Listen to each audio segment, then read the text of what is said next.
Hai teman-teman, perkenalkan nama saya Wahyu Hidayah.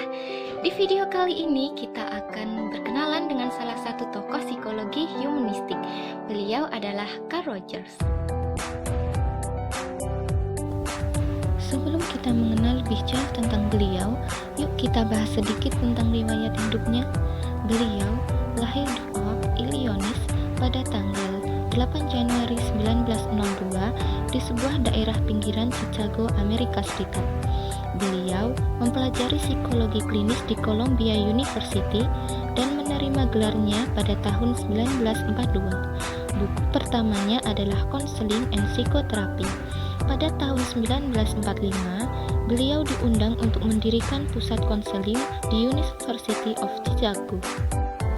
Pada tahun 1946 sampai 1957 menjadi presiden The American Psychological Association. Beliau wafat pada tanggal 4 Februari 1987. Teori yang beliau sampaikan bersifat klinis karena didasarkan pada pengalamannya bertahun-tahun tentang bagaimana seharusnya menghadapi seorang klien. Dalam dunia psikologi, teori ini disebut dengan istilah client-centered therapy atau berpusat pada klien. Apa ya maksud dari berpusat pada klien? Maksud dari berpusat pada klien adalah karena teori ini, terapis hanya sebagai fasilitator dan harus mampu masuk pada hubungan yang sangat pribadi dan subjektif dengan klien.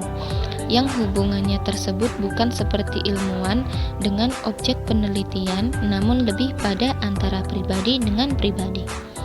Terapis memandang bahwa klien memiliki pribadi, memiliki harga diri tanpa syarat, memiliki nilai-nilai tak peduli bagaimana keadaannya, tingkah lakunya, atau perasaannya.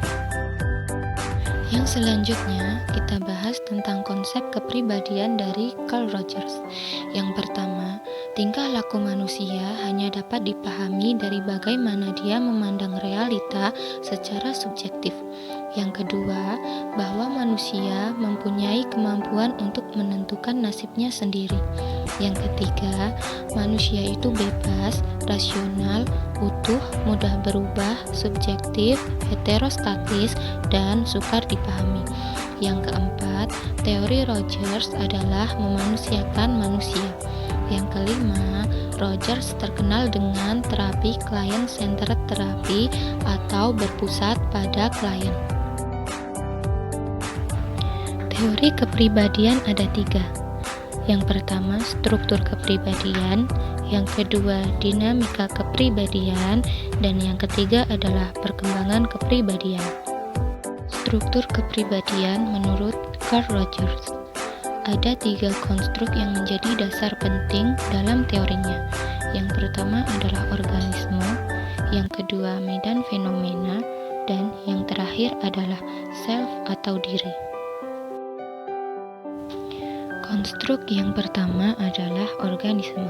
Organisme merupakan makhluk lengkap dengan fungsi fisik dan psikologisnya, tempat semua pengalaman dan segala sesuatu yang secara potensial terdapat dalam kesadaran setiap saat. Perubahan yang terjadi pada suatu bagian akan mempengaruhi bagian yang lain. Tujuan perubahan adalah mengaktualisasi, mempertahankan, dan mengembangkan diri. Konstruk dasar yang kedua adalah medan fenomena. Medan fenomena adalah keseluruhan pengalaman, baik yang internal maupun eksternal, disadari maupun tidak disadari. Antara lain, pengalaman internal atau persepsi mengenal diri sendiri dan pengalaman eksternal atau persepsi mengenai dunia luar. Meliputi pengalaman yang disimpulkan, diamati, dan disusun dalam kaitannya dengan diri sendiri. Semua persepsi bersifat subjektif dan benar bagi diri sendiri. Medan fenomenal seseorang tidak dapat diketahui oleh orang lain kecuali melalui inferensi empatik. Itu pun pengetahuan yang diperoleh tidak bakal sempurna. Konstruk dasar yang ketiga adalah self atau diri, merupakan bagian medan fenomena yang terdiri dari pola-pola pengamatan dan penilaian sadar daripada I atau me.